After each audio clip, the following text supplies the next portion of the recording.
सबसे पहले मेरी प्यारी बहनों को और माताओं को करवा चौथ की ढेर सारी शुभकामनाएं। उनके जीवन में सदा खुशियां, प्रेम और सुहाग का चांद चमकता रहे। करवा चौथ मंगलमय हो मेरी बहनों को। अनन्या अपनी और डुग्गू की सारी पैकिंग करने के बाद कुहू की पैकिंग में हेल्प कर रही होती है। तभी अबन्नू उससे कहता है कि हमारी फ्लाइट का टाइम हो गया है और जल्दी करो। ओफो मामू, पैकिंग कर तो रहे हैं, अब 10 हाथ नहीं है मेरे। मुझे कुछ कहना ही नहीं है अनन्या, तुम इन दोनों को लेकर के आ जाओ, मैं सारा सामान गाड़ी में रखवा देता हूँ। चारों वहां से निकलकर फ्लाइट पकड़कर मुंबई आ जाते हैं। मुंबई पहुंचते ही अनन्या डुग्गू को साथ लेकर अपने घर चली जाती है। वहीं अभी और कुहू भी अपने घर चले जाते हैं। घर पहुंचते ही अनन्या डुग्गू से कहती है कि जाकर फ्रेश हो जाओ, तब तक मैं तुम्हारे लिए खाना बना देती हूँ। ओके मम्मा। डुग्गू के जाते ही अनन्या किचन में खाना बनाते बनाते उस दिन को याद करने लगती है जिसे वो कभी नहीं भूल सकती थी। उस दिन ट्रेन में बैठने के बाद उसे कुछ होश ही नहीं था कि वो कहाँ है। तभी एक औरत उसके पास बैठते हुए कहती है कि जरा मेरे बच्चे को संभालना, तो मैं अपना सारा सामान रख दूँ अच्छे से। तब अनन्या को कहाँ पता था कि ये पल ही उसकी जिंदगी बदल देगा। वहीं उसके सामने वाली सीट पे एक पति पत्नी और उसकी बेटी कुहू बैठी थी।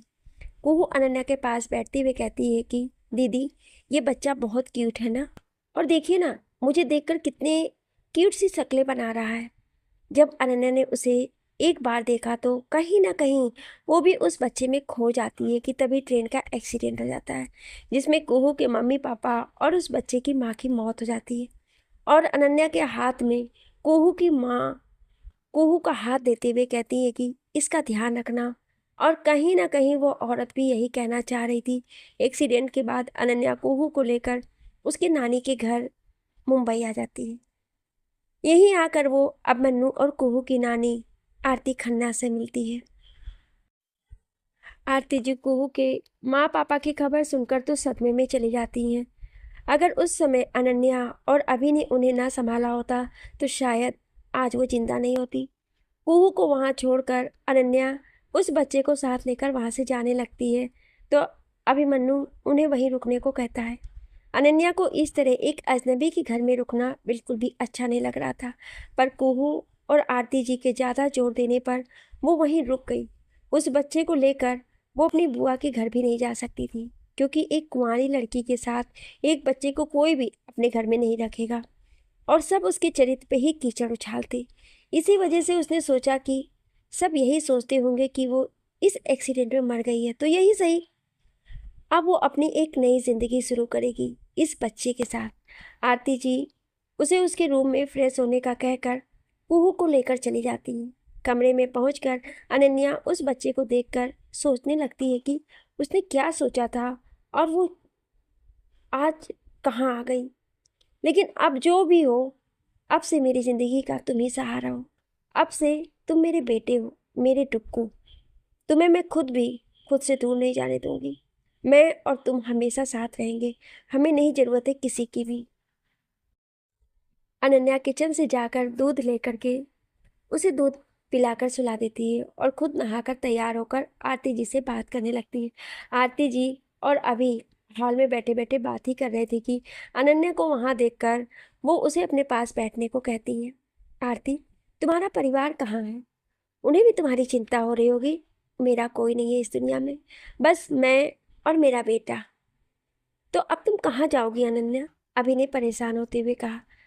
अब बस इसी शहर में रहूंगी, और इसी बारे में मुझे आप दोनों से कुछ बात करनी थी। मैं कल से ही अपने लिए कोई जॉब ढूंढना शुरू कर देती थी। बस जब तक मुझे कोई काम ना मिल जाए, बस यहाँ रहने की इजाज़त चाहिए मुझे। अगर मैं अकेली होती तो कहीं भी रह लेती, पर अब मेरे साथ मेरा बेटा भी है, उसके लिए मुझे एक सुरक्षित जगह चाहिए। उसकी बात सुनकर आरती जी उससे कहती हैं कि तुम मेरी कुहू को लेकर आई हो, मुझे मेरी ज़िंदगी वापस दी है। मैं तुमसे कुछ कहना चाहती हूँ, अगर तुम्हें सही लगे तो तुम यहीं रह सकती हो। और रही बात काम की, तो कुहू की माँ की एक इवेंट कंपनी है जिसे मैं और वो दोनों मिलकर संभालते थे, और अभिमन्यु हमारा बिजनेस संभालता है। तो अगर तुम चाहो तो तुम मुझे हमारी वेडिंग कंपनी में साथ दे सकती। इससे तुम्हें भी आसानी होगी और हमें भी। सोच लो एक बार अच्छे से, कोई जल्दी नहीं है। कुछ सोचते हुए अनन्या उनकी बात मान लेती है और कहती है कि लेकिन आपको मुझसे किराया लेना होगा। मैं नहीं चाहती कि मुझ पे आप कोई एहसान करें। ठीक है, जैसा तुम कहो। तो ऊपर वाले जिस रूम में तुम हो वहीं तुम रहना। आज से वो तुम्हारा है। अब ये बताओ कि तुम्हारे बेटे का नाम क्या है? अनन्या झट से कह देती है कि शिवांश। वाह, बहुत ही अच्छा नाम है। तो चलो, अब तुम थक गई होगी, आराम कर लो। मैं खाना तैयार होते ही तुम्हें बुला लूंगी। अपने कमरे में जाकर अनन्या रोने लगती है कि उसने क्या कह दिया। उसने वो नाम रख दिया जो उसने अपने और शिवम के बच्चे के लिए सोचा था। एक बार फिर से उसे शिवम का धोखा याद आ गया। किस तरह उसने उसे अपनी जिंदगी से निकाल दिया।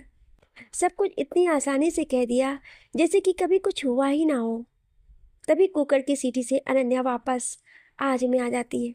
डुग्गू भी तब तक नीचे आ जाता है। मम्मा, खाना बन गया क्या? मुझे बहुत भूख लगी है। हाँ डुग्गू, तुम बैठो, मैं अभी बस खाना लेकर आई। ओके मम्मा, पर आप मुझे अपने हाथों से खिलाना। खाना खिलाते हुए अनन्या डुग्गू से कहती है कि अभी तो तुम्हारे स्कूल की छुट्टियां चल रही हैं, तो ज़्यादा मस्ती मत करना। कल से मुझे वापस से ऑफिस ज्वाइन करना है, तो मुझे तुम्हारी कोई कंप्लेन नहीं चाहिए, समझे? मम्मा, आप तो ऐसे कह रही हैं जैसे कि सारी मस्ती मैं ही करता हूँ। अब मैं ही हूँ इतना क्यूट कि सारे लोग मेरी तरफ खींचे चले आते हैं। बस उसी में ज़्यादा मस्ती हो जाती है। डुग्गू अनन्या की गोद में बैठते हुए कहता है, मुझे सब पता है, इसीलिए पहले से ही बता दे रही हूँ।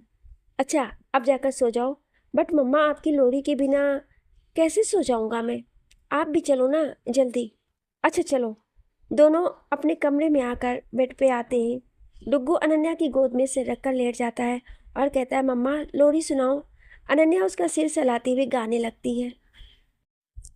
सुन सुन नन्ही लोरी की धुन, हो जा मीठे सपनों में गुम। सुन सुन नन्ही लोरी की धुन, हो जा मीठे सपनों में गुम।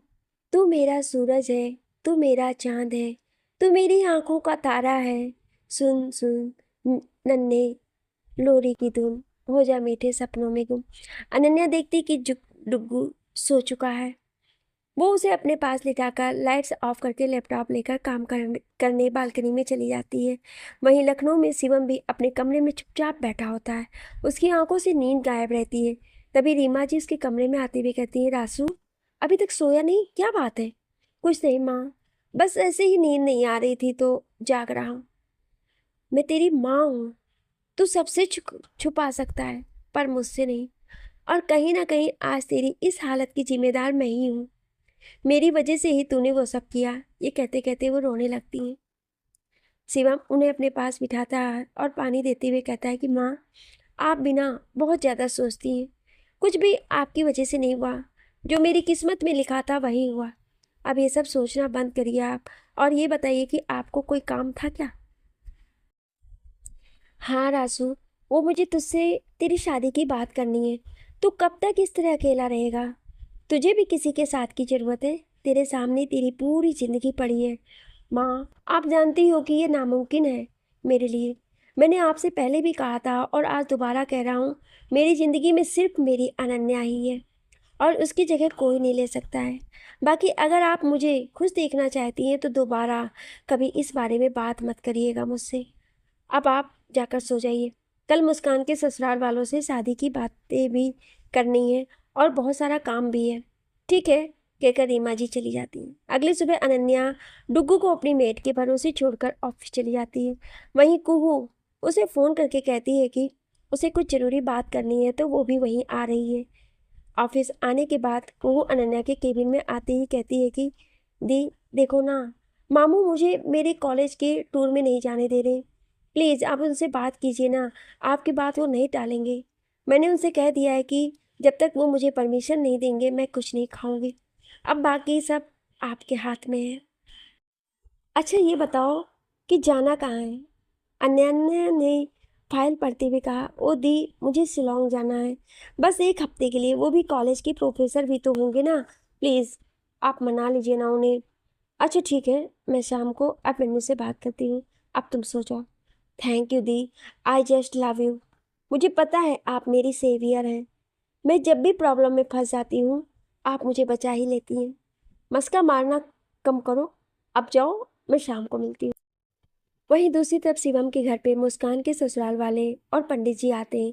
आइए पंडित जी, अंकल आंटी बैठिए, मैं अभी माँ को बुलाता हूँ। ऐसा कहकर शिवम उन्हें डाइनिंग में बिठाकर रीमा जी को बुलाने जाता है। रीमा जी और मुस्कान चाय नाश्ते की ट्रे लेकर आती हैं। मुस्कान सबके पैर छूकर रीमा जी के पास बैठ जाती है। देखो शिवम बेटा, हम चाहते हैं कि जल्द से जल्द ये शादी हो जाए, इसीलिए हमने पंडित जी को यहीं बुला लिया है। अब तो पंडित जी आप कोई अच्छा सा मुहूर्त बताइए।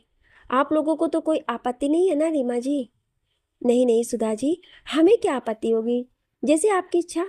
अब तो वैसे भी मुस्कान आपकी बेटी ही है, तो बताइए पंडित जी कब करवा सकते हैं शादी?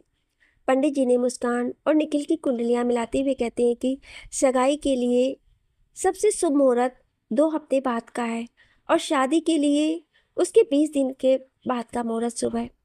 अगर ये मुहूर्त चला गया तो फिर अगले साल ही शादी हो पाएगी। अरे नहीं नहीं पंडित जी, हम और 1 साल इस मुसीबत को नहीं झेल पाएंगे।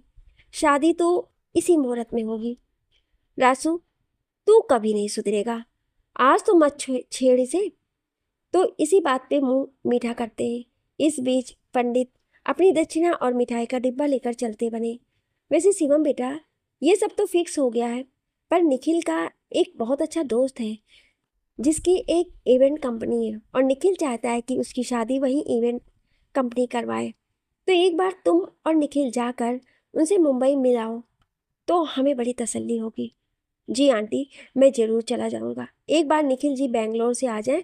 वैसे उस इवेंट कंपनी का नाम क्या है? रुको, मैं तुम्हें उसका विजिटिंग कार्ड दे देता हूँ। निखिल के पिताजी रुद्र जी ने कहा और रुद्र जी शिवम को कार्ड देते हैं। शिवम कार्ड देकर पढ़ने लगता है, लेट्स सेलिब्रेट, और नीचे नाम लिखा होता है आरती खन्ना। वैसे अंकल, ये आरती खन्ना कौन है?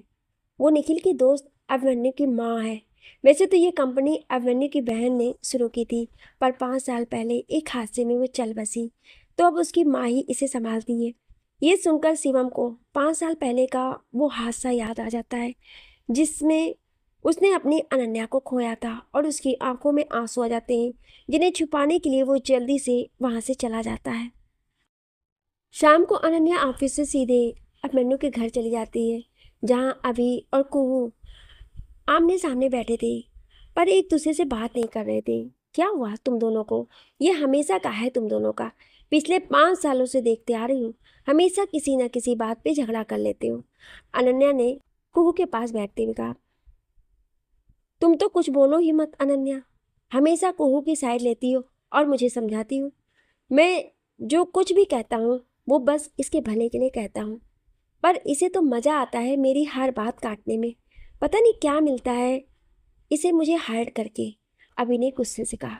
देखो अभी वो भी बच्ची है और इस उम्र में अगर वो जिद करती है तो तुम्हारा फर्ज बनता है कि उसे प्यार से समझाओ, ना कि उस पर गुस्सा करो, ये अपना फैसला थोपो।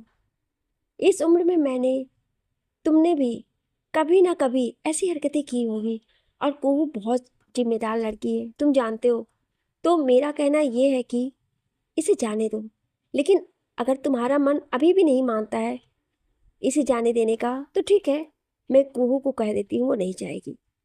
अभी कुहू के पास बैठते हुए कहता है कि ठीक है चली जाओ, पर वहाँ अपना ध्यान रखना और रोज मुझे और अनन्या को फ़ोन करोगी, तभी मैं जाने की परमिशन दूंगा। Love you Ananya di, you are the best. वो अनन्या के गले लगते हुए कहती है, ये क्या परमिशन मैंने दी है और सारा प्यार अनन्या के लिए? मैंने कहा था ना मेरी कोई वैल्यू ही नहीं है। नहीं मामू, ऐसा नहीं है, पर आपने तो मना ही कर दिया था। वो तो दी, अगर आपको नहीं मनाती तो आप मानते ही नहीं, तो सारा क्रेडिट दी को ही तो जाता है, समझे आप? वहीं आरती जी इन सबको खुश देखकर मन ही मन कुछ सोच रही थी।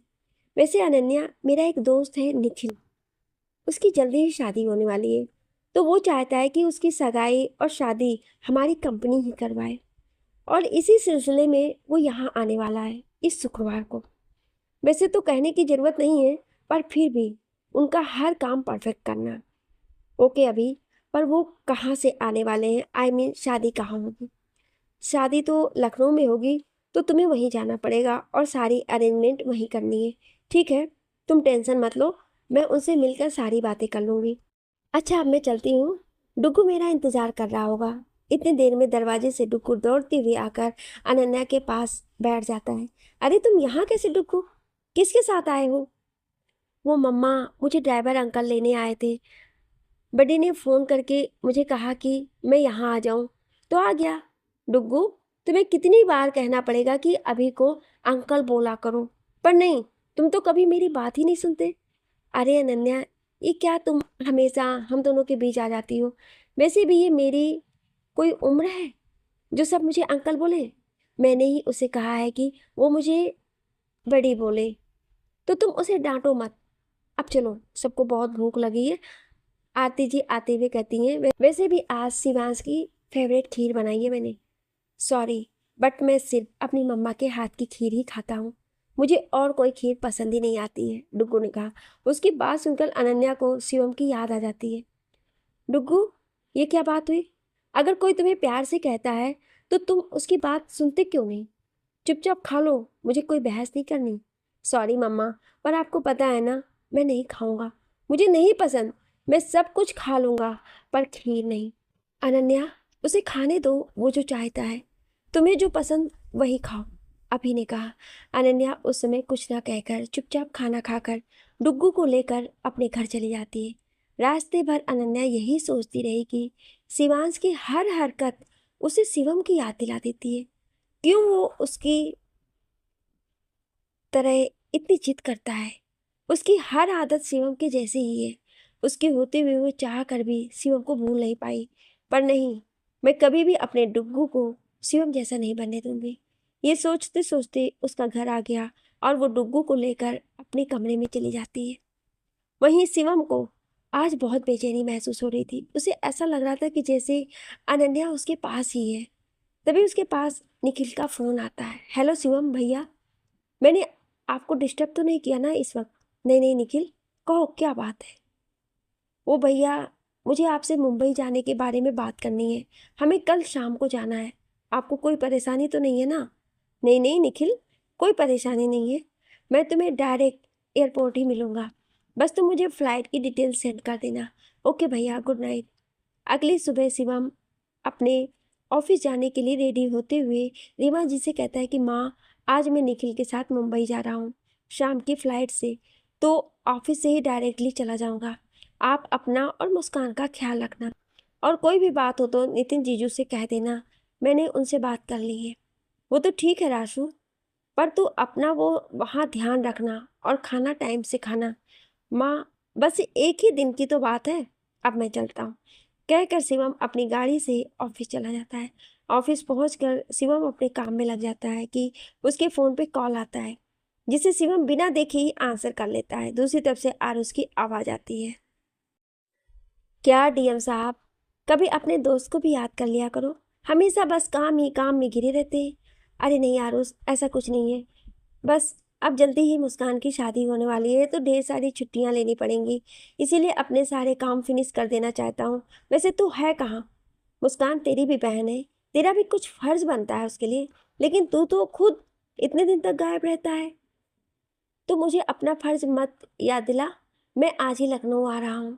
मुझे भी चिंता है मेरी बहन की, समझा? आरुष ने कहा। थैंक यू आरुष, तूने मेरी बहुत बड़ी मदद कर दी। वो मुझे एक दिन के लिए मुंबई जाना है और घर पे माँ और मुस्कान अकेली हैं। वैसे मैंने जीजू से कहा था, पर अब तू आ रहा है तो मुझे कोई फिक्र नहीं है, मैं अब आराम से जा सकता हूँ। चल तू फ़ोन रख, मैं कल आकर तुझसे बात करता हूँ, बाय। शाम को अभी अनन्या से कहता है कि वो लोग आज रात तक आ जाएंगे, तो कल उनके साथ मीटिंग कर लेना, और 10 दिन बाद उसकी सगाई है, तो तुम्हें सगाई और शादी की तैयारियों के लिए संडे तक निकलना पड़ेगा यहाँ से। वैसे तो मैं तुम्हारे साथ ही चलता, पर एक अर्जेंट काम की वजह से मैं साथ नहीं चल पाऊँगा, और आज की रात मैं और मॉम 2 दिन के लिए दिल्ली जा रहे हैं, तो आई होप कि तुम सब मैनेज कर लोगी। डोंट वरी अभी, मैं सब मैनेज कर लूँगी, तुम अपना काम करो, मैं उनसे कल मिलकर सारे काम की प्लानिंग कर लूँगी। वहीं शिवम की फ्लाइट भी मुंबई लैंड कर जाती है। मुंबई पहुंचते ही उसे एक अजीब सी बेचैनी होने लगती है। उसे अपने आसपास अनन्या का एहसास होता है। वहीं दूसरी तरफ अनन्या को भी कुछ अजीब फील होता है, जैसे ही शिवम उसके पास हो। शिवांश को अपने पास सोता हुआ देखकर उसे थोड़ी राहत मिलती है। शिवम और निखिल अभी के घर जाकर रेस्ट करते हैं। वैसे अभी और आरती जी तो वहां नहीं थे, पर अभी ने उन दोनों के लिए सारे अरेंजमेंट करवा दिए थे। अगली सुबह शिवम और निखिल रेडी होकर अनन्या के ऑफिस जाते हैं। पूरे रास्ते शिवम को फिर से बेचैनी होने लगती है कि वो अपने फ़ोन में अनन्या की पिक्स देखने लगता है। इसी बीच रास्ता खत्म हो जाता है और वो दोनों ऑफिस पहुंच जाते हैं, पर शिवम की बेचैनी कम होने का नाम ही नहीं लेती है। ऑफिस पहुंचकर वो दोनों अनन्या के केबिन में उसका इंतजार कर रहे होते हैं। तभी शिवम का ध्यान वहां रखी एक फोटो फ्रेम पे जाती है, जिसमें डुग्गू की फोटो होती है। तभी अनन्या की असिस्टेंट आकर उन दोनों से कहती है कि सॉरी सर, आज मैम ऑफिस नहीं आ पाएंगी, जिसे सुनकर शिवम का पारा हाई हो जाता है। शिवम गुस्से में उस असिस्टेंट से कहता है कि ये क्या बात हुई, हम लोग इतनी दूर से आए हैं और उस पे से आपकी मैम आज नहीं आ सकती। हम क्या फ्री फंड के हैं जो अपना सारा काम छोड़ कर यहाँ आए हैं, और आपकी मैम महारानी है जो उन्होंने फरमान जारी कर दिया कि वो नहीं आएंगी आज। अगर उन्हें नहीं आना था तो पहले ही बता देती। मुझे तो समझ नहीं आ रहा है कि अभी ऐसा कर रही है तो आगे कैसे काम करेंगी ये। शिवम भैया शांत हो जाइए, उन्हें कुछ जरूरी काम आ गया होगा, इसीलिए तो वो ऐसा कह रही है। यस सर, वो मैम की बेटी की तबीयत बहुत ज़्यादा खराब हो गई है, जिस वजह से वो नहीं आ पाई हैं, वरना वो कभी ऐसा नहीं करती हैं। उन्होंने कहा है कि आप इस फाइल में से कुछ डिज़ाइन सेलेक्ट कर लें, बाकी सब वो मैनेज कर लेंगी और आपसे फ़ोन पे भी बात कर लेंगी। और वैसे भी इस संडे तक वो लखनऊ आ जाएंगी, तो आपको कोई दिक्कत नहीं होगी, आप निश्चिंत रहिए। ये सुनकर शिवम का गुस्सा थोड़ा शांत हुआ। निखिल और शिवम असिस्टेंट से बात करके वहां से चले जाते हैं। क्या भैया, आप इतना गुस्सा कर रहे थे? कभी कभी हो जाता है। हाँ, पता नहीं कैसे मुझे कुछ ज़्यादा ही गुस्सा आ गया। तभी निखिल का फ़ोन बजता है। हेलो निखिल जी, मैं अनन्या बात कर रही हूँ, आपकी wedding planner. First of all I am very sorry कि आज मैं आपसे मिलने नहीं आ पाई, बट डोंट वरी, आपकी सगाई और शादी में कोई भी प्रॉब्लम नहीं होगी। मैं इस संडे को आकर आपसे डायरेक्टली मिलती हूँ। इट्स ओके अनन्या जी, आप समझ सकती हैं। कोई नहीं, आप अपने बेटे का ख्याल रखिए और हम आपसे लखनऊ में मिलते हैं। शिवम एक पल को अनन्या का नाम सुनकर अपनी यादों में खो जाता है। उसे ऐसा लगता है कि जैसे ये उसकी ही अनन्या है। पर अपने आप को शांत कर वो निखिल के साथ जाकर अपना सामान लेकर एयरपोर्ट के लिए निकल जाते हैं। वहीं अनन्या डुग्गू को लेकर डॉक्टर के पास जाती है। डॉक्टर उसे बताते हैं कि शिवांश को वायरल फीवर हुआ है, तो ज़्यादा परेशान होने की ज़रूरत नहीं है, बस टाइम से खाना और दवा लेना, फिर एक वीक में ही शिवांश बिल्कुल ठीक हो जाएगा। घर आकर अनन्या उसे खाना खिलाकर दवा देकर सुला देती है और अपनी और डुग्गू की पैकिंग करने लगती है, क्योंकि अभी के यहाँ ना होने की वजह से उसे लखनऊ जाना ही पड़ेगा और डुग्गू को अकेले नहीं छोड़ सकती है, तो उसे भी अपने साथ ले जाने का फैसला करती है।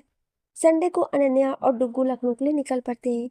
लखनऊ लैंड करते ही अनन्या को बहुत ही बेचैनी होने लगती है। उसे ऐसा लगता है कि जैसे कुछ होने वाला है, पर क्या, वो समझ नहीं आ रहा है। तभी निखिल उसे फ़ोन करके कहता है कि जब तक आप यहाँ हैं तब तक आप हमारे घर पे ही रहिएगा। मैंने अभिमन्यु से बात कर ली। नहीं नहीं निखिल जी, मैं किसी होटल में रह लूँगी, आप परेशान मत होइए, अनन्या ने कहा। देखिए अनन्या जी, अगर आप मेरे घर पे रहेंगी तो इससे आपको आपके काम करने में आसानी होगी, और अभी भी 2 दिन बाद आ रहा है, तो आपको awkward फील करने की कोई ज़रूरत नहीं है। मैं आपको एड्रेस सेंड करता हूँ, आप यहीं आ जाइए। हार कर अनन्या निखिल के घर आती है। निखिल उसे अपने पेरेंट्स से मिलवाता है और उसके रूम में उसका सामान रखवा देता है और कहता है कि 2 घंटे में मैं आपको अपने ससुराल ले चलूँगा, वहीं जाकर सगाई की सारी बातें तय कर लेंगे। तब तक आप फ्रेश होकर कुछ खा लीजिए, मैं आपके रूम में खाना भिजवाता हूँ। ओके कहकर अनन्या डुग्गू को तैयार करने लग जाती है।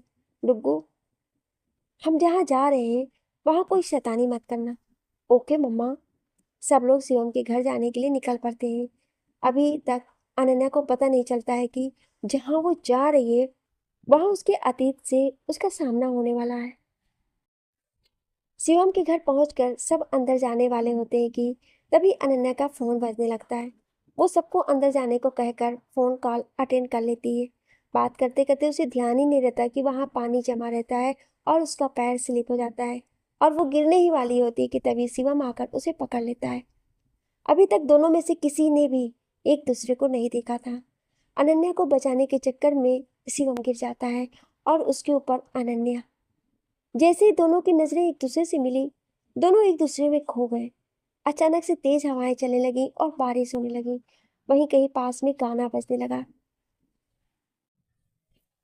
आहटे बिछड़ी सांसों की, यादें तेरी बंद आंखों में है, तुझसे जुड़ा मन तेरी यादों की धड़कन जगाए मुझे। ऐसी खामोशियों में छुपे दिल के नगमे सुनाऊं किसे। ओ मेरे सैया, रहना न बीते बने, ओ मेरे सैया, नैना न रूठे मने। दोनों की आंखों से आंसू बहे जा रहे थे। दोनों एक दूसरे को इतने सालों बाद देखकर काफी खुश थे कि तभी अनन्या को वो दिन याद आ जाता है जब शिवम ने वो सब कहा था। वो सब याद आते ही वो गुस्से में उठकर खड़ी हो जाती है। तब तक शिवम भी उठ जाता है। वो उसे गले लगाने के लिए आगे बढ़ता है, पर अनन्या उसे वहीं रोक कर कहती है कि कोशिश भी मत करना। ये हक बहुत पहले ही तुम खो चुके हो। अब मुझे छूने की गलती मत करना, वरना मुझसे बुरा कोई नहीं होगा। अनन्या, मेरी बात तो सुनो। मुझे नहीं सुननी है तुम्हारी कोई बात, समझे? मुझसे दूर रहना। अनन्या कुछ और कहती उससे पहले ही डुग्गू बाहर आते हुए कहता, मम्मा, मम्मा, आप कहाँ हो? और दौड़कर आते हुए अनन्या के पास आकर खड़ा हो जाता है। आप यहाँ हो मम्मा? और आप भीग कैसे गई? आपकी तबीयत खराब हो जाएगी ना। मुझे तो हमेशा डांटते हो कि बारिश में नहीं भीगना चाहिए, और यहाँ खुद भीग रहे हो। उसकी बात सुनकर कहीं ना कहीं शिवम और अनन्या दोनों अपने बीते हुए उस पल को याद करने लगते हैं जो उन दोनों के बीच हो चुका था। वो बेटा गलती से भीग गई, अब चलो अंदर, लगता है दोबारा बारिश होगी और तुम्हारी तबीयत भी ठीक नहीं है। अनन्या उसे लेकर अंदर चली जाती है और शिवम वही बारिश में भीगने लगता है। इतने सालों बाद अनन्या को सही सलामत देखकर वो बहुत ज़्यादा खुश होता है, पर अनन्या का ये बर्ताव उसे बर्दाश्त नहीं हो रहा था। वो उसे सारी सच्चाई बताना चाह रहा था, पर कैसे उसे समझ नहीं आ रहा था। अंदर आकर अनन्या देखती है कि वहाँ मुस्कान जी और रीमा जी, निखिल और उसके पेरेंट्स के साथ बैठे बात कर रहे थे। उन्हें वहां देखकर अनन्या को कुछ भी समझ नहीं आ रहा था। उसकी आंखें एक बार फिर से नम हो गई थी। वही हाल रीमा जी और मुस्कान का भी था। रीमा जी उठकर उसे अपने गले लगाते हुए कहती कि कहाँ चली गई थी तुम? एक बार भी हम सब की याद नहीं आई ना? एक बार भी हम सब से मिलने का मन नहीं किया? नहीं माँ, ऐसा नहीं है। उससे आगे वो कुछ ही नहीं कह पाई और रोने लग गई। मुस्कान भी आकर उन दोनों को हक कर लेती है। बाकी किसी को भी कुछ समझ नहीं आ रहा था, तो निखिल उठते हुए कहता है कि कोई हमें भी सब बता दो, कुछ समझ नहीं आ रहा है। पहले सब बैठ जाओ, फिर बताती हूँ। मुस्कान अनन्या को पानी पिलाती है और अनन्या को कहती है कि दी, आप चलकर चेंज कर लो वरना बीमार पड़ जाओगी। अनन्या डुग्गू को वहीं शांति से बैठने का बोलकर चली जाती है। तब तक शिवम भी अंदर आ जाता है। डुग्गू उसे देखकर हंसने लगता है क्योंकि उसके कपड़ों और चेहरे पर कीचड़ लगा होता है। तब तक मुस्कान भी आ जाती है और डुग्गू के साथ हंसने लगती है। ये क्या राजू, तू भी भीग गया है? जा, अब जल्दी से चेंज कर ले। मैं हल्दी वाला दूध ले आती हूँ, फिर तुझे तुझे कुछ बताना भी है। जी माँ, बोलकर शिवम अपने रूम में चला जाता है और डुग्गू भी उसके पीछे पीछे आ जाता है। मुस्कान सबको सारी बातें बताती है। तब तक अनन्या भी आ जाती है, पर डुग्गू को वहां ना देखकर वो परेशान हो जाती है और उसे पुकारने लगती है। कोई उसे बताता उससे पहले ही डुग्गू उसे आवाज देता है कि मम्मा, मैं यहाँ हूँ। और उसकी आवाज सुनकर अनन्या उसी कमरे में चली जाती है जहाँ शिवम चेंज कर रहा था। तुम यहाँ क्या कर रहे हो डुग्गू? कितनी बार तुमसे कहना पड़ेगा कि अपनी शैतानियां कम करो, पर नहीं, तुमने तो मेरी बात सुननी ही नहीं है। अब यहाँ क्या कर रहे हो तुम? इतनी देर में शिवम भी बाथरूम से निकल कर आता है। उसे देखकर अनन्या गुस्से में डुग्गू को अपने साथ ले जाती है। बाहर आने के बाद मुस्कान और रीमा जी अनन्या से पूछती है कि वो इतने समय तक कहाँ थी। अनन्या चुप रहती है, तो वो उससे कहती है कि ठीक है, जब मन करे तब बता देना। वैसे तुम मुस्कान की शादी ऑर्गेनाइज करने वाली है, तो फिर सब अच्छा ही होगा। शिवम दूर से ये सब देख रहा था, पर वो बाहर नहीं आना चाह रहा था। डुग्गू भी उसे ही देख रहा था। सबसे नजरें बचाकर वो फिर से शिवम के कमरे में चला जाता है।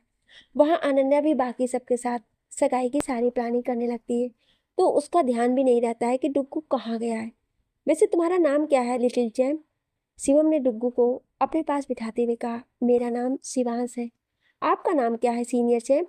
डुग्गू ने अपने नौटंकी वाले स्टाइल में कहा। मेरा नाम शिवम है।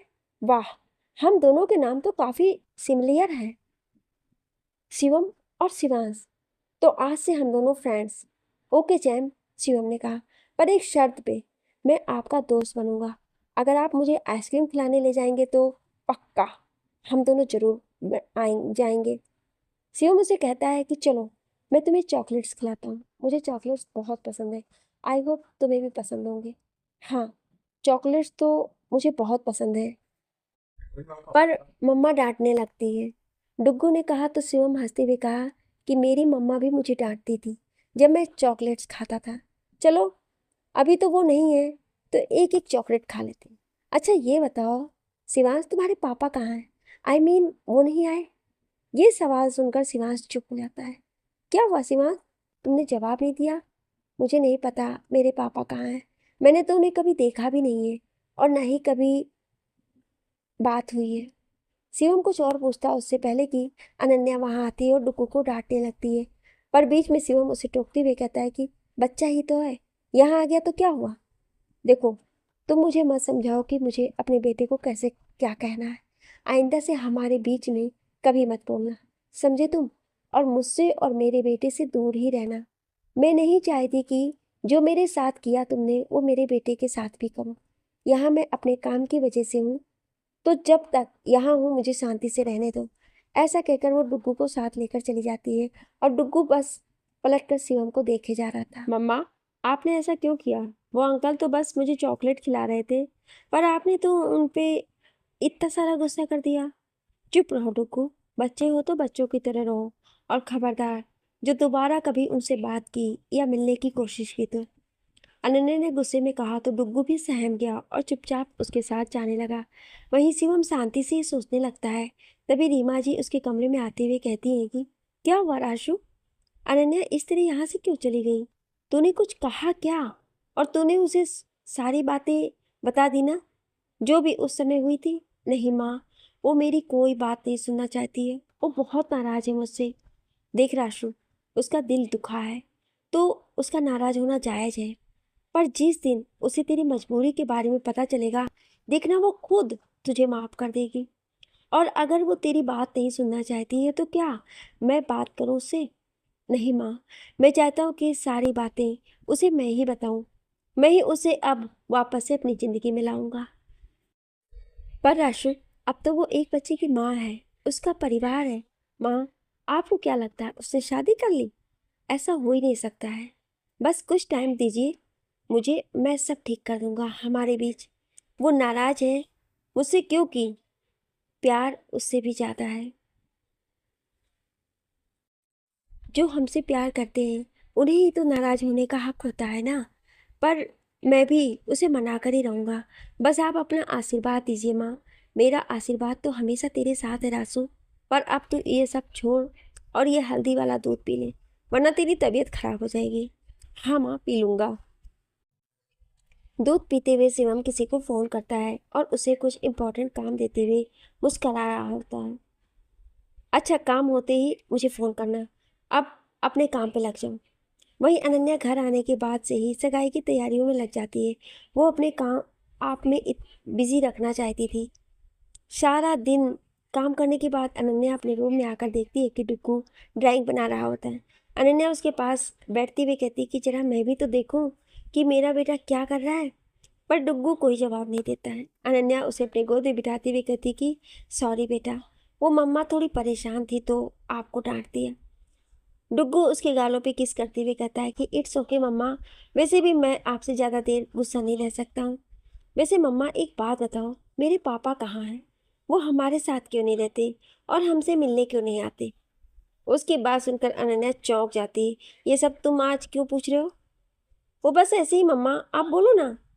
चुपचाप सो जाओ डुग्गू, मुझे अब कोई बात नहीं करनी। कल बहुत सारा काम है। और हाँ, मैंने तुम्हें जिससे दूर रहने को कहा है वो भूल मत जाना। ओके मम्मा, कहकर डुग्गू सो जाता है। पर अनन्या की आंखों से तो नींद उड़ चुकी होती है। वो चुपचाप खिड़की पे आ जाती है और नीले आसमान में चांद को देखने लगती है और कोई उसे देख रहा होता है। तभी उसके फोन पे एक मैसेज आता है। वो मैसेज ओपन करके पढ़ती है। वो खिड़की से चांद देखती है। हम खिड़की में चांद देखते हैं। अब जाकर सो जाओ, इतने देर तक जागना भी सही नहीं है। तुम्हारा और सिर्फ तुम्हारा एंग्री एंगमैन। अनन्या समझ जाती है कि मैसेज शिवम ने किया है। वो उसे कॉल करती है पर शिवम फोन नहीं उठाता, तो अनन्या ये सोचकर सोने चली जाती है कि वो कल उससे बात करेगी। अगली सुबह अनन्या निखिल और मुस्कान के कपड़ों का सिलेक्शन करने के लिए डिजाइनर को निखिल के घर पे बुलाती है। मुस्कान और उसके घर वाले भी वहाँ आ जाते हैं और साथ ही शिवम भी। सब अपने लिए कपड़े पसंद करते हैं। तुम भी अपने लिए कुछ नया ले लो अनन्या, सुधा जी ने कहा, तो अनन्या ने ये कहते हुए मना कर दिया, मेरे पास बहुत सारे कपड़े हैं। पर शिवम के दिमाग में एक खुफिया आइडिया आ चुका था और इस काम में उसे शिवांश की मदद चाहिए थी, तो उसे ढूंढने लगता है। तभी उसका फ़ोन बजता है और वो बाहर जाता है। फ़ोन पे बात करते करते शिवम के फेस पर स्माइल आ जाती है और वो बहुत ही खुशी खुशी अंदर आ गया और शिवांश को खोजने लगा। निखिल उसे बताता है कि वो ऊपर वाले कमरे में है, तो वहीं जाकर उसे अपने प्लान में शामिल करता है। वहीं नितिन, रिद्धिमा और मिष्टी भी निखिल के घर आते हैं। रिद्धिमा भी अनन्या को देखकर बहुत खुश हो जाती है। वहीं नितिन शिवम को फ़ोन करके पूछता है कि वो कहाँ है, तो शिवम उसे ऊपर आने को कहता है और शिवांश को नीचे जाकर खेलने के लिए भेज देता है। ऊपर आकर शिवम नितिन को सारी बात बता देता है। कोई बात नहीं साले साहब, किस्मत ने आप दोनों को वापस मिलवा दिया है, तो ये मौका ऐसे ही नहीं जाने देंगे। मुस्कान की शादी खत्म होने तक आपकी बात भी पक्की कर देंगे। थैंक यू जीजू, मुझे पता था कि आप मेरा साथ जरूर देंगे। अब नीचे चलिए साले साहब, 2 दिन बाद सगाई है और बहुत सारी तैयारी करनी है। नीचे जाकर दोनों देखते हैं कि अभिमन्यु भी आ चुका होता है। अभिमन्यु जी, मुझे आपसे कुछ बात करनी है, नितिन ने कहा। जी कहिए। वो मैं ये कहना चाहता था कि निखिल की तरफ से तो आप सारी प्लानिंग कर रहे हैं, तो क्यों ना हमारी तरफ से भी सारी तैयारियां आप करें। अगर आप सब कुछ हैंडल करेंगे तो हमारे लिए सब आसान रहेगा। कुछ सोचते हुए अभिमन्यु उन्हें हाँ बोल देता है और नितिन शिवम को देखते हुए अपनी आंख विंक करता है। इतने में अनन्या वहां आ जाती है। अभी उसे बताता है कि अब उसे दोनों तरफ की सारी तैयारियां करवानी है, तो एक तरफ तुम संभालना और एक तरफ की जिम्मेदारी मेरी। तो अब मन्नू जी, आप निखिल के दोस्त हैं, तो उसकी साइड आप संभालिए और अनन्या जी हमारी तरफ संभाल लेंगी। क्यों, मैंने सही कहा ना शिवम? नितिन जी ने उसे स्माइल करते हुए कहा। हाँ, ये सही रहेगा। तो अनन्या, आज से तुम इस साइड को देखो, मैं निखिल की तरफ देखता हूँ। अनन्या कुछ नहीं कह पाई, बस हैरान होकर शिवम को देखे जा रही थी। वो समझ गई थी कि कहीं ना कहीं ये उसका ही प्लान है। तो अनन्या जी, आप अपना सामान लेकर हमारे घर साथ चलिए। आप हमारे घर वहाँ रहेंगी तो आपको तैयारी करवाने में कोई परेशानी नहीं होगी। नितिन ने एक और पासा फेंकते हुए कहा। उसकी बात हर एक को चम गई, तो मुस्कान किसी को कुछ कहने सुनने का मौका ही नहीं देती है और जाकर उसका बैग ले आती। चलो डुग्गू, अब तुम हमारे साथ हमारे घर पे रहोगे। मुस्कान ने उसके गाल खींचते हुए कहा, तो डुग्गू गुस्से से कहता है कि don't call me Duggu, my name is Shivansh. Duggu सिर्फ मुझे मेरी मम्मा ही बुलाती है और कोई नहीं। आप सब मुझे शिवांश ही बुलाइए। डुग्गू, ये क्या तरीका है किसी से बात करने का? मैंने यही सिखाया है क्या तुम्हें? सॉरी कहो उनसे। सॉरी आंटी, कहकर शिवांश बाहर चला जाता है और उसके पीछे शिवम भी चला जाता है। उसकी तरफ से मैं आप सबसे माफ़ी मांगती हूँ। अरे नहीं नहीं अनुदी, आप क्यों माफ़ी मांग रही हैं? वैसे माँ, आपने देखा शिवांश भी भैया जैसा ही है। जैसे उन्हें कोई उनके निक नेम से बुलाता था तो वो कैसे गुस्सा हो जाते थे। शिवांश भी बिल्कुल उनके ही जैसा है, बोले तो सेम टू सेम। हाँ, ये तो सच कहा तूने मुस्कान, है तो बिल्कुल रासू के जैसा ही, नटखट पर प्यारा और माँ का लाडला। वहीं बाहर शिवांश डुग्गू को शांत करवाने की कोशिश करता है। जानते हो शिवांश, मुझे भी ना बचपन में बिल्कुल ऐसे ही गुस्सा आता था जब कोई मुझे मेरे निक नेम से बुलाता था। इनफैक्ट मैं तो अभी भी नाराज हो जाता हूँ। अच्छा, अभी गुस्सा छोड़ो और ये बताओ कि मेरे घर चलोगे मेरे साथ? सच? मैं आपके घर जा रहा हूँ। वैसे भी मैं यहाँ बोर हो जाता हूँ।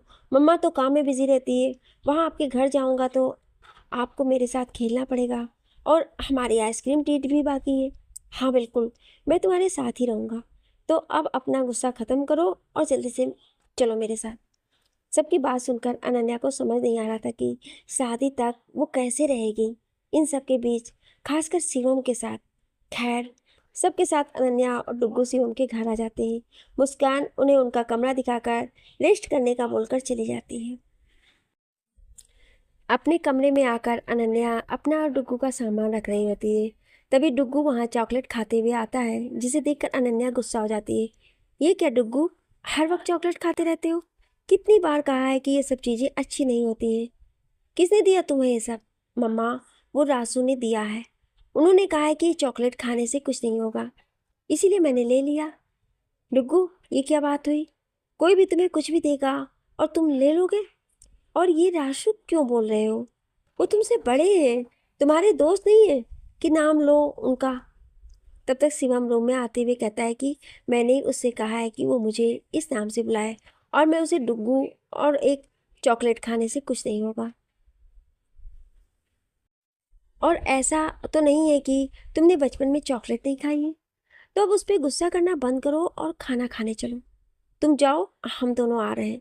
शिवम के जाने के बाद वो दोनों भी नीचे आकर खाना खाने के लिए बैठ जाते हैं। माँ, पापा, आप भी आ रहे हो, या वो डायरेक्ट मेरी विदाई पे ही आएंगे? दी की शादी में तो वो हर पल दी के साथ थे, और अब जब मेरी बारी आई है तो वो चले गए बुआ जी के पास। मुस्कान ने गुस्सा होते हुए कहा, पापा आ जाएंगे, तुम परेशान होना बंद करो और मुझे भी परेशान मत करो, वरना शादी के दिन तेरी शक्ल देखने लायक होगी, और कहीं ऐसा ना हो कि निखिल तुझे देखकर वहीं से गायब हो जाए। शिवम ने उसे चिढ़ाते हुए कहा, देखो ना माँ, भैया मुझे कैसे चिढ़ा रहे हैं। रासू, तू रहने दे और खाना खा चुपचाप। अनन्या चुपचाप खाना खा रही होती है। डुग्गू खाना खाने की बात कहता है कि मम्मा, मुझे नींद आ रही है, जल्दी से मुझे सुला दो, वरना मैं यहीं सो जाऊंगा। अनन्या उसे अपने साथ ले जाती है और उसे अपनी गोद में सुलाने लगती है, और वो लोरी गाती है। शिवम ये लोरी सुनकर उसके कमरे की तरफ आ जाता है और उन दोनों को चुपचाप देखने लगता है। डुग्गू को सुलाने के बाद उसकी नज़र शिवम पर पड़ती है तो वो बेड से उठकर उसके मुंह पर दरवाज़ा बंद कर देती है, पर दरवाज़ा अचानक बंद होने की वजह से शिवम की उंगली दरवाजे के बीच में आती है और थोड़ा सा कट हो जाता है, जिससे शिवम चिल्ला उठता है। उसकी आवाज़ सुनकर अनन्या फौरन दरवाज़ा खोलती है तो देखती है कि शिवम की उंगली से खून टपक रहा था। ओफो, ये क्या हो गया? तुम करते क्या हो? ध्यान कहाँ रहता है तुम्हारा? इतने बड़े हो गए हो, पर अभी भी डुग्गू से भी छोटे बच्चे हो तुम। इधर आओ, मैं दवा लगा दूं। शिव उसे गौर से देख रहा था कि आज भी उसकी आंखों में वही चिंता, वही फिक्र जो 5 साल पहले थी। तुम आज भी मुझसे प्यार करती हो ना अनन्या? बस एक्सेप्ट नहीं कर रही हो। मुझे पता है बहुत गुस्सा हो इसीलिए, पर अब मैं तुम्हारे इस नाराजगी को खत्म करके तुम्हारे दिल में अपने लिए प्यार फिर से जगा दूंगा। क्या बात, तुम क्या सोच रहे हो? चोट लगी है, फिर भी कोई होश नहीं है और बुत बनकर खड़े हो? रहने दो अनन्या, मैं खुद कर लूंगा। और ये कहकर शिवम टेरेस पे चला जाता है। अनन्या से शिवम की चोट देखी नहीं जा रही थी तो वो उसके पीछे पीछे फर्स्ट एड बॉक्स लेकर छत पर चली गई। रुको, पागल हो गए हो क्या? एक तो चोट लगवा ली, फिर दवा भी नहीं लगाई, और अब छत पे चले आए हो? मतलब मुझे परेशान करने का कोई मौका नहीं छोड़ोगे तुम? शिवम उसके पास आते हुए उसके होठों पे अपनी उंगली रखते हुए कहता है कि इतनी परवाह है मेरी? पर क्यों? मैं तो कोई नहीं हूँ तुम्हारा, फिर क्यों मेरे लिए इस समय तुम छत पे चली आई? तभी अचानक बादल गरजने लगते हैं और बिजली भी चमकने लगती है। अनन्या डरकर शिवम की बाहों में आ जाती है और शिवम उसे अपनी बाहों में कैद कर लेता है। अनन्या, प्लीज मुझे माफ कर दो, और मेरी बात सुन लो एक बार प्लीज। मेरी बात सुनने के बाद भी अगर तुम्हें जाना होगा तो मैं तुम्हें नहीं रोकूंगा। शिवम कुछ कहता है उससे पहले ही जोरों की बारिश होने लगती है और अनन्या शिवम से अलग होने की कोशिश करती है, पर उसके बाद शिवम के सर में फंस जाते हैं तो वो वापस उसके पास आ जाती है। देखा, तुम जितनी भी कोशिश कर लो, तुम्हें मेरे पास आना ही है। देखो, ये बातें बाद में करना, पहले मेरे बालों को निकालो। रुको, मैं करता हूँ। शिवम उसके बालों को अपनी शर्ट से आज़ाद कर देता है तो अनन्या उसका हाथ पकड़कर उसे नीचे उसके कमरे में ले जाती है और उसकी चोट पर दवा लगा देती है। दवा लगाने के बाद अनन्या जाने लगती है तो शिवम उसका हाथ पकड़कर उसे रोकते हुए उसके पास आता है और कहता है कि तुमने आज भी इस चैन को अपने पास रखा है, आज भी मुझसे उतना ही प्यार करती हो ना। शिवम के इतने पास आने से अनन्या बेचैन हो रही थी। उसे लग रहा था कि कहीं वो कमज़ोर ना पड़ जाए। वो अपना हाथ छुड़ाने की कोशिश कर रही थी पर शिवम ने अपनी पकड़ ढीली नहीं पड़ने दी। शिवम उसे पीछे से गले लगा लेता है और कहता है कि मेरी बात तो सुनो एक बार। शिवम देखो, मेरे लिए ये सब ज़्यादा मुश्किल मत करो और मुझे तुम्हारी कोई बात नहीं सुननी है। वो उससे ज़्यादा कुछ कह नहीं पाई क्योंकि वहाँ शिवम का फ़ोन बजने लगता है और शिवम का ध्यान उस तरफ जाते ही अनन्या वहाँ से चली जाती है। अपने कमरे में जाने के बाद अनन्या अपने हाथ को देखने लगती, जहाँ शिवम ने कसकर पकड़ा हुआ था वो हिस्सा लाल हो गया था। पूरी रात अनन्या वैसे ही जागती रही। अगली सुबह अनन्या को बहुत सारा काम था सगाई से रिलेटेड, तो वो बहुत ही ज़्यादा बिजी थी, जिस वजह से उसने नाश्ता भी नहीं किया था। शिवम उसे 2 बार कह चुका था पर उसने ये कहकर टाल दिया कि वो बाद में कुछ खा लेगी। तो शिवम उसके सामने ही प्लेट रखकर चला जाता है। कुछ देर बाद अभिमन्यु वहाँ आता है और डुग्गू से मिलने के बाद वो अनन्या के पास आता है। वो देखता है कि नाश्ते की प्लेट वैसी ही रखी है तो वो अनन्या को अपने सामने बिठाते हुए कहते हैं कि ये क्या अनन्या, अभी तक कुछ खाया नहीं तुमने? 12 बज गए हैं। काम है इसका मतलब ये नहीं कि खाना पीना ही छोड़ दो। चलो अब पहले कुछ खा लो। अभी टाइम नहीं है मेरे पास, मैं बाद में खा लूँगी। तुम बताओ यहाँ अचानक से कैसे आ गए? वो सब बाद में अनन्या, पहले यहाँ बैठो मेरे सामने। पर अनन्या को अपने लैपटॉप में कुछ डिजाइन्स देखने में बिजी देखकर अभी उसे अपने सामने बिठाते हुए उसे अपने हाथों से खिलाने लगता है। बस हो गया सियाप्पा। जब अभी अनन्या को खिला रहा था तभी शिवम वहाँ से गुजरता है और उन दोनों को साथ देखकर जल भुनकर राख हो जाता है और मन में कहता है कि जब मैं कह रहा था तब खाने का टाइम नहीं था और अब इसके साथ इतनी प्यार से खा रही। मेरे साथ तो कांटे लगे थे और इसके साथ गुलाब लगे हुए हैं। शिवम उसके पास आते हुए कहता कि अच्छा अभिमन्यु, तुम यहाँ आ गए, वरना ये तो कुछ खाती ही नहीं। अब आए हो तो लंच डिनर भी करके ही जाना, इसी बहाने वो भी तुम्हारे साथ खा लेगी। हाँ वो मेरी सबसे अच्छी दोस्त है, मेरी बात कैसे टालेगी? वैसे भी पूरी पागल है ये, काम के पीछे अपना खाना पीना सब भूल जाती है। वो तो शिवांश की वजह से खाना खाती है, वरना इसका बस चले तो दिन में 1 गिलास जूस से ही इसका काम हो जाएगा। अरे नहीं नहीं, जब तक तुम हो ये कैसे बिना खाए रहेगी? शिवम ने टॉन्ट मारते हुए कहा। चलो अब तुम दोनों नाश्ता करो, मुझे और भी काम है। और शिवम के चेहरे से साफ पता चल रहा था कि क्या हो रहा, और ये बात अनन्या ने भी नोटिस की थी पर कुछ कहा नहीं। अब शिवम जलन के मारे क्या करेगा, जानने के लिए सुनिए अगले भाग में। क्या आप अगला भाग सुनना चाहते हैं तो कमेंट में यस जरूर लिखिएगा। Thank you.